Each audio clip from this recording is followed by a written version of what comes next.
नमस्कार दोस्तों, the explorers express में आपका स्वागत है। आशा करता हूँ आप स्वस्थ होंगे, मस्त होंगे।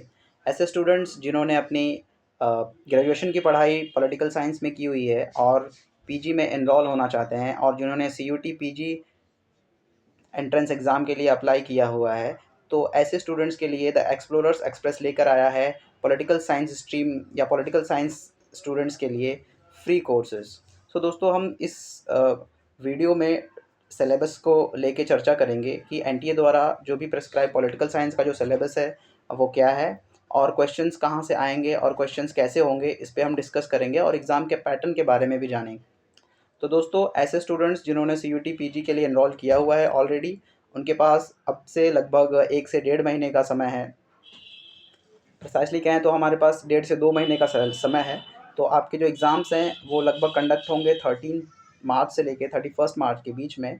तो आपके पास लगभग 1.5 से 2 महीने का समय है। तो इसमें हम पॉलिटिकल साइंस से रिलेटेड जो भी सिलेबस है वो कवर करेंगे और एग्ज़ाम पैटर्न के बारे में जानेंगे।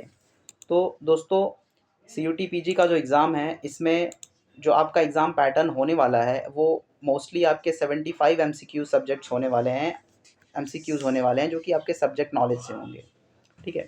और इसमें आपके 4 क्वेश्चंस पेपर्स होंगे जिसमें कि आपको मिनिमम 2 सब्जेक्ट्स आपको चूज़ करने हैं और अप टू आप मैक्सिमम 4 4 सब्जेक्ट्स के लिए अप्लाई कर सकते हैं। एग्ज़ाम पैटर्न जो आपका होगा वो 75 क्वेश्चंस का होगा और आपकी जो एलिजिबिलिटी क्राइटेरिया होगी सीयूटी पीजी में अपने आप को एनरोल करने की, वो होगी आपकी ग्रेजुएशन की डिग्री आपने पूरी कंप्लीट की हुई हो या तो आप अपीयरिंग स्टूडेंट हो।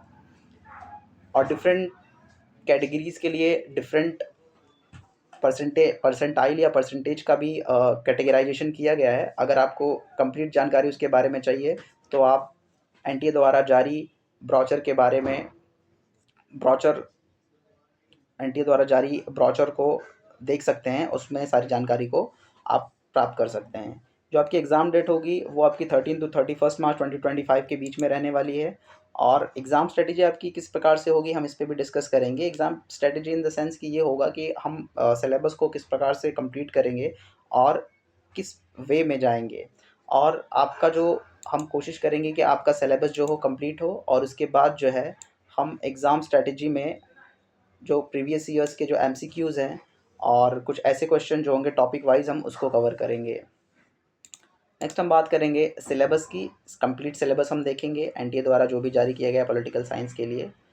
तो दोस्तों, एनटीए ने जो आपकी एक कैटेगरी बनाई हुई है डिफरेंट स्ट्रीम्स के जो स्टूडेंट्स हैं, मोस्टली जैसे ह्यूमैनिटीज़, साइंस, एमटेक और हायर साइंसेस के लिए, कॉमन लैंग्वेजेस और आचार्य के लिए। तो ये कुछ 6 कैटेगरीज़ बनाई हुई है एनटीए ने, जिसमें कि डिफरेंट बैकग्राउंड के जो स्टूडेंट्स हैं वो वहाँ से हर कैटेगरी में डिफरेंट सब्जेक्ट्स दिए गए हैं और उस सब्जेक्ट को वो अप्लाई कर सकते हैं। सो दोस्तों, जैसे अगर आप ह्यूमैनिटीज़ के स्टूडेंट्स हैं तो आप एक ह्यूमैनिटीज़ से कोई एक सब्जेक्ट आप चूज़ करेंगे या उसमें रिलेटेड जो भी सब्जेक्ट्स हैं उसको आप चूज़ कर सकते हैं। और आप कॉमन कैटेगरी में जो सब्जेक्ट्स हैं उसको भी आप चूज़ कर सकते हैं। तो इस प्रकार से जो कॉमन कैटेगरी बनाई गई है, तो कॉमन कैटेगरी में जो अदर स्ट्रीम्स के जो स्टूडेंट्स हैं वो भी अप्लाई कर सकते हैं। और आप अपने स्ट्रीम से जो सब्जेक्ट्स हैं आप मैक्सिमम 3 सब्जेक्ट जो है वो चूज़ कर सकते हैं। तो इस वे में आप जो है अप्लाई कर सकते हैं सीयूटी पीजी के लिए। इसमें कि आपका जो एग्ज़ाम होगा, जितने सब्जेक्ट के लिए आपने एग्ज़ाम सेलेक्ट किया हुआ है, हर हर एक का एग्ज़ाम जो है डेट जो डिफरेंट होगा। और आपको 75 क्वेश्चंस होंगे और उसमें आपको 90 मिनट्स का ड्यूरेशन दिया जाएगा, जिसमें आपके जो मार्क्स होंगे वो 300 मार्क्स के होंगे। टोटल आपका जो पेपर होगा वो 300 मार्क्स का होगा और एक क्वेश्चन आपका 4 मार्क्स का होगा। अगर आप सही आंसर करते हैं क्वेश्चंस का तो आपको 4 मार्क्स मिलेंगे। अगर आपने गलत आंसर किया है तो आपको 1 मार्क जो है गँवाने पड़ेंगे। तो इस प्रकार से आपकी जो नेगेटिव मार्किंग होगी वो 1/4 की होगी और आपके टेस्ट का जो लैंग्वेज होगा वो बायलिंगुअल होगा, यानी इंग्लिश या हिंदी में जो भी आपने चूज़ किया हुआ है, अदरवाइज़ दोनों में। नेक्स्ट है आपका सिलेबस। सिलेबस क्या होगा? सिलेबस जैसे वेस्टर्न पॉलिटिकल फ़िलॉसफ़ी पहला आपका जो टॉपिक है एनटीए ने जो दिया हुआ है हमारे पास वो है वेस्टर्न पॉलिटिकल फ़िलॉसफ़ी। इसमें हम डिफरेंट थिंकर्स जो हैं प्लेटो से लेके जॉन रॉल्स तक हम डिफरेंट थिंकर्स की फ़िलासफ़ीज़ के बारे में जानेंगे, उनके आइडियोलॉजीज़ के बारे में जानेंगे। नेक्स्ट है इंडियन पॉलिटिकल थॉट। तो इंडियन पॉलिटिकल थॉट में हम इंडियन पॉलिटिकल थिंकर्स के बारे में पढ़ेंगे और उनके थॉट्स के बारे में पढ़ेंगे, पॉलिटिकल थॉट्स के बारे में। पॉलिटिकल थ्योरी में बेसिकली हम पॉलिटिकल कॉन्सेप्ट और पॉलिटिकल आइडियोलॉजीज़ के बारे में जानेंगे, जैसे लिबर्टी, इक्वालिटी, राइट्स एटसेट्रा के बारे में जानेंगे, liberalism, democracy etcetera. International relations में हम बात करेंगे इंटरनेशनल रिलेशंस की, किस प्रकार से इंटरनेशनल रिलेशंस की जो है नींव पड़ी हुई है और किस प्रकार से ये इवॉल्व हुआ है, और इंटरनेशनल रिलेशंस स्टेबलाइज करने के क्या क्या बेसिस होते हैं, और जिसमें डिफरेंट हम आइडियोलॉजीज़ और थेरीज़ को पढ़ेंगे। नेक्स्ट है Indian government and politics. Indian government and politics में इंडियन गवर्नमेंट में इंडियन के पॉलिटिक्स के बारे में जानेंगे और गवर्नमेंट के बारे में जानेंगे और उनकी पॉलिटी के बारे में हम जानेंगे। नेक्स्ट है comparative government and politics. Comparative government and politics में हम डिफरेंट गवर्नमेंट्स की कंपैरेटिव एनालिसिस करते हैं और उनकी पॉलिटिक्स के बारे में जानते हैं। Public policies in India. India में पब्लिक पॉलिसीज़ क्या रही है और किस प्रकार से पब्लिक पॉलिसीज़ फ्रेम की जाती है और इसके बेसिस क्या-क्या हैं, हम इसके बारे में जानेंगे। नेक्स्ट है हमारा general issues of contemporary relevance. तो जनरल इश्यूज़ क्या-क्या हैं कंटेम्परेरी रेलेवेंस में, हम उसके बारे में चर्चा करेंगे। तो दोस्तों, डिटेल में हम सिलेबस को एक बार जान लेते हैं कोर्स को शुरू करने से पहले। वेस्टर्न पॉलिटिकल फ़िलॉसफ़ी में जो थिंकर्स हैं वो दिए गए हैं हमारे। तो हम वेस्टर्न पॉलिटिकल फ़िलॉसफ़ी में हम स्टार्ट करेंगे प्लेटो से। प्लेटो जो हैं इन्होंने नींव डाली है हमारी ग्रीक पॉलिटिकल फ़िलॉसफ़ी की, जो कि फ़िलॉसफ़िकल आइडियलिज़्म के फ़ादर माने जाते हैं। नेक्स्ट है हमारे अरिस्टोटल। तो अरिस्टोटल के बारे में हम पढ़ेंगे, किस प्रकार से अरिस्टोटल को फ़ादर ऑफ पॉलिटिकल साइंस कहा जाता है और इन्होंने किस प्रकार से एक्शन ओरिएंटेशन यानी कि पॉलिटिक्स में एक्शन को ज़्यादा महत्वता दी है।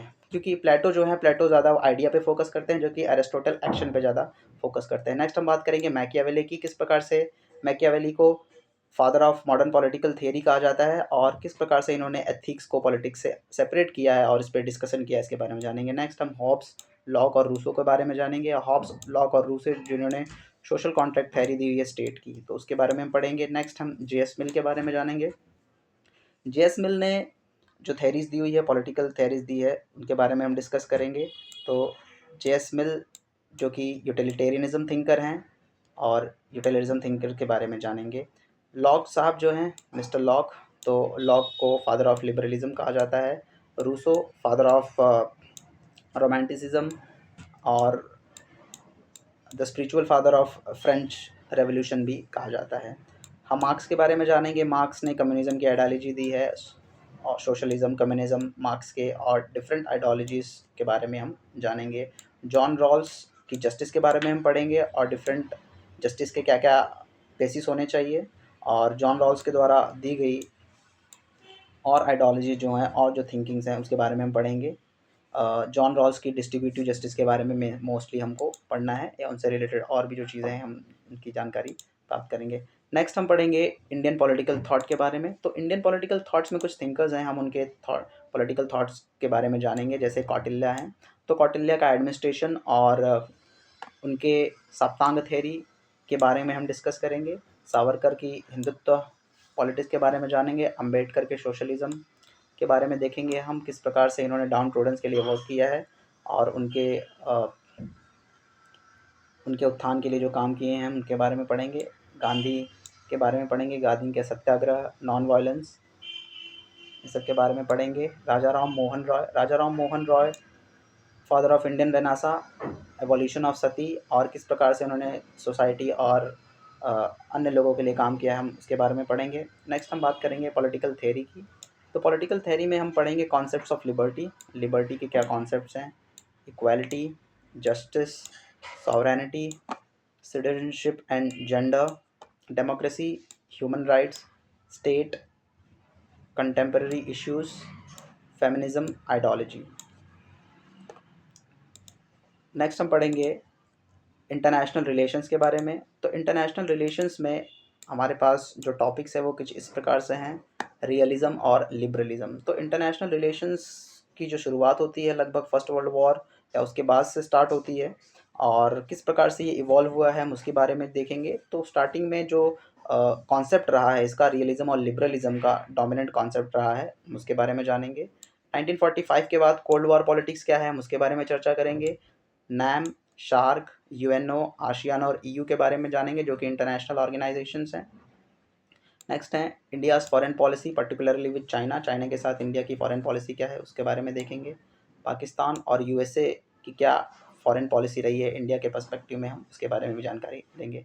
नेक्स्ट है Indian government and politics, Indian government and politics में हम कवर करेंगे preamble, making of the constituent assembly, constitutional provisions के बारे में जानेंगे, parliament, cabinet, prime minister, president, fundamental rights, fundamental duties, DPSPs, amendment, governor, state government, federalism, political parties, national and regional, elections, local government, judiciary और governance. Next हम चर्चा करेंगे comparative government and politics की। Comparative government and politics में basically हम governments की comparative analysis करते हैं और वहाँ की पॉलिटिक्स के बारे में जानते हैं। पॉलिटिकल कल्चर पहला टॉपिक है। पॉलिटिकल कल्चर किसी भी कंट्री का पॉलिटिकल सोशलाइजेशन कैसे हुआ है, हम उसके बारे में जानकारी लेंगे। पॉलिटिकल पार्टीज़ क्या होती हैं, पॉलिटिकल पार्टीज़ का उदय क्या हुआ है और किस प्रकार से वो किसी स्टेट में गवर्नमेंट फॉर्म करने के लिए अपना कंट्रीब्यूशन देती हैं, हम उसके बारे में जानकारी लेंगे। उसके बाद है इलेक्टोरल सिस्टम। इलेक्टोरल सिस्टम में बेसिकली एक सिस्टम होता है जिसके द्वारा हम अपने रिप्रेजेंटेटिव को डायरेक्टली या इनडायरेक्टली इलेक्ट करते हैं, वो प्रोसीजर हम देखेंगे। उसके बाद हम पढ़ेंगे अप्रोचेस एंड मॉडल्स क्या हैं कंपैरेटिव गवर्नमेंट एंड पॉलिटिक्स में। उसके बाद हम टाइप्स ऑफ रेजीम्स पढ़ेंगे, किस प्रकार कौन कौन सी रेजीम्स हैं, हम उसके बारे में जानेंगे। नेक्स्ट हम पढ़ेंगे पब्लिक पॉलिसीज़ इन इंडिया, उसके मॉडल्स क्या क्या हैं, प्रोसेसेस क्या हैं और टाइप्स क्या हैं। नेक्स्ट है आपका general issues of contemporary relevance. General issues of contemporary relevance में हम पढ़ेंगे ग्लोबल जस्टिस। ग्लोबल जस्टिस को किस प्रकार से इंश्योर किया जाए और इसके क्या क्या बेसिस हैं और क्या क्या इश्यूज़ हैं उसको रिलेटेड, उसको लेके हम इसकी चर्चा करेंगे। नेक्स्ट हमारा नेशनलिज्म। नेशनलिज्म को किस प्रकार से थिंकर्स जो है एक जनरल इशू की तरफ देखते हैं, हम उसके बारे में चर्चा करेंगे। नेक्स्ट हमारा क्लाइमेट चेंज, किस प्रकार से क्लाइमेट चेंज हो रहा है और उसके क्या क्या रीजंस हैं और किस प्रकार से वो ह्यूमन सर्वाइवल को इफ़ेक्ट कर रहा है, हम उसके बारे में चर्चा करेंगे। तो दोस्तों ये पूरी जानकारी थी कंप्लीट सिलेबस की। नेक्स्ट वीडियो में हम मिलेंगे अपने नेक्स्ट टॉपिक के साथ, जिसमें हम कवर करेंगे वेस्टर्न पॉलिटिकल फ़िलॉसफ़ी। तो वेस्टर्न पॉलिटिकल फ़िलॉसफ़ी में हम प्लेटो से स्टार्ट करेंगे नेक्स्ट वीडियो में। तो दोस्तों आशा करता हूँ जानकारी समझ पाए होंगे, और इससे रिलेटेड टॉपिक से रिलेटेड कोई भी अगर आपको जानकारी चाहिए या कोई भी आपकी क्वेरीज़ है तो आप हमें ज़रूर कमेंट के माध्यम से बता सकते हैं, या कोई ऐसा टॉपिक जो आपको नहीं समझ में आ रहा है, जिसमें आपको कोई प्रॉब्लम है, तो उसके बारे में भी हमें जानकारी दे सकते हैं। हम जल्दी उस टॉपिक से रिलेटेड जो भी आपकी क्वेरीज़ है उसके साथ हम नए वीडियो के साथ हाज़िर होंगे। तो दोस्तों आशा करता हूँ जानकारी समझ पाएँ हैं। धन्यवाद।